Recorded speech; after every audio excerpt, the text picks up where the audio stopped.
Imagine the night in ancient Egypt, 2600 BC.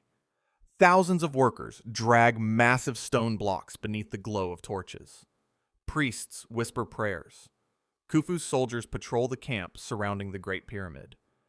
To them, this is the center of the world. A sacred place. The heart of divine power. And then, 12 shadows appear in the desert. No torches, no chariots, no banners. Only the quiet sound of boots moving across the sand. Men trained to kill faster than ancient Egyptians can even understand what is happening. An elite team of Navy SEALs. The most highly trained warriors of the modern world versus an army that has never seen electricity, never heard gunfire, and believes thunder is the voice of the gods. But here's the real question. Could just 12 men capture the most heavily protected construction site in the ancient world? Or would endless waves of Egyptian warriors eventually bury them beneath the sands of history? Today, we're going to break down this battle as if it really happened. And trust me, the outcome is far less obvious than you think.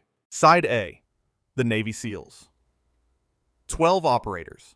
On paper, they are nothing against an entire civilization. But the problem is that these 12 men possess technology that would look like magic to the ancient Egyptians.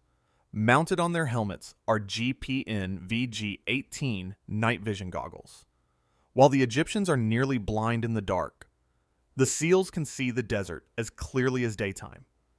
Each operator carries suppressed rifles equipped with silencers. To the Egyptians, death would seem impossible to explain. A soldier simply collapses. No arrow, no spear, no sound of battle.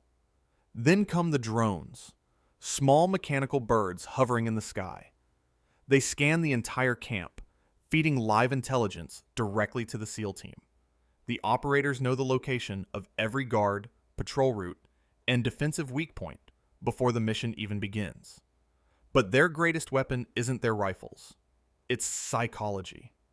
Modern shock and awe tactics. Maximum fear. Maximum confusion. Maximum collapse of enemy morale. The SEALs understand something important.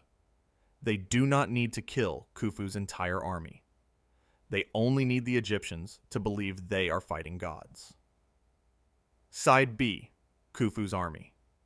Now let's look at the other side. Khufu is not just a king. To the Egyptian people, he is a living god. His authority is absolute. Around the pyramid are thousands of workers, guards, and soldiers. Yes, their weapons are primitive. Copper axes, spears, wooden shields, bows tipped with flint arrows. But there's one major problem. There are so many of them. Even if the SEALs kill one enemy every second, Khufu's army can lose hundreds and still continue advancing. And the Egyptians know the terrain perfectly. The maze-like construction tunnels, the narrow corridors, the hidden routes inside the unfinished pyramid. There's also another factor. Fanatical faith. Modern soldiers fear death. But many Egyptian warriors are willing to die for their pharaoh because they truly believe they serve a divine being. And that is what turns this battle into a nightmare for the SEALs. Because fear does not work on everyone. Phase 1. Recon and elimination of the guards. Midnight. The desert cools after the brutal heat of the day. Thousands of torches flicker around the pyramid. By now, the SEALs' drones are already in the air. The Egyptians hear a strange buzzing sound, but they cannot understand what it is. Priests stare into the sky. Some fall to their knees, because to them, this is not technology. It is spirits. The first guard notices movement between the rocks. He opens his mouth to shout, but never gets the chance. A quiet pop, and he collapses face first into the sand. Then the second, then the third. The guards disappear one by one. No noise, no battle. No explanation. The SEALs move like ghosts. They bypass worker camps, avoid unnecessary fights, and slowly advance toward the inner complex. But then, something goes wrong. One of the drones is spotted. An Egyptian warrior fires an arrow. The drone crashes directly into the middle of the camp. And suddenly, everything changes. Phase 2. Chaos in the camp. Warning horns explode through the night. Thousands of people wake up at once, screaming, torches, panic, and that is when the SEALs launch Phase 2. Flashbang grenades, a burst of blinding light, a deafening explosion. To modern humans, it's just tactical equipment, but to the ancient Egyptians, it feels like the end of the world. Some soldiers drop their weapons and run, others fall to their knees, praying to Ra. Horses break free in terror. Workers crush each other inside narrow pathways. This is exactly what the SEALs wanted. Not a fair fight, but total collapse of order. Under the cover of darkness, the operators move directly through the camp. Anyone attempting to organize resistance is eliminated first. Commanders, priests, signal runners. But eventually, the Egyptians begin adapting. Fear turns into rage. Hundreds of archers take positions around the pyramid. And now the SEALs face a terrifying reality. Their ammunition is limited. The enemy is not. Phase 3. The push to the Pharaoh's chambers. The final stage. The SEALs enter the unfinished pyramid itself. The narrow corridors are perfect for defense. Now the Egyptians' numbers matter less, but technology also becomes less effective. The drones are useless inside. Communication becomes unstable.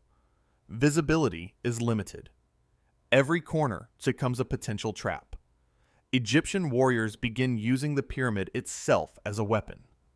They collapse wooden supports, seal passageways, attempt to trap the SEALs inside. And now the deadliest battle begins. The tight tunnels fill with smoke, sand, and the echo of gunfire. To the Egyptians, the sound of automatic weapons is like thunder exploding inside a stone labyrinth. The SEALs push forward slowly, step by step, body by body, and finally, they reach the inner chambers. Pharaoh Khufu stands, surrounded by his final guards.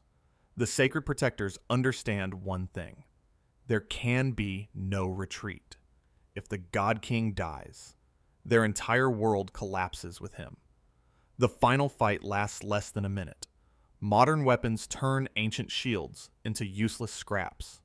And just like that, the most powerful man in the ancient world falls into the hands of 12 soldiers from the future. But the real problem is only beginning. So, could 12 Navy SEALs capture Khufu's pyramids? The short answer? Yes. But holding them would be nearly impossible. The technological advantage is so overwhelming that the initial attack would feel like divine wrath descending upon the ancient world. Night vision, suppressors, drones, flashbangs. To the Egyptians, it would appear as though supernatural beings had invaded the desert. The SEALs could almost certainly break through and eliminate the Pharaoh's command structure. But the problem begins afterward. Ammo runs low, batteries die, and Khufu's army keeps coming. Thousands of men, then tens of thousands, and the most dangerous part. Eventually, the Egyptians stop being afraid. The moment they realize the gods can bleed and die, numbers begin defeating technology. The SEALs might win the battle, but not the war against an entire civilization. And that's the paradox of scenarios like this. Modern technology can make a tiny group of humans unimaginably deadly. But even the world's most elite soldiers cannot fight forever against history, overwhelming numbers, and time itself. Because sometimes, humanity's greatest weapon is not technology. It's the sheer number of people willing to keep moving forward despite fear. And maybe, that is why ancient empires lasted for thousands of years.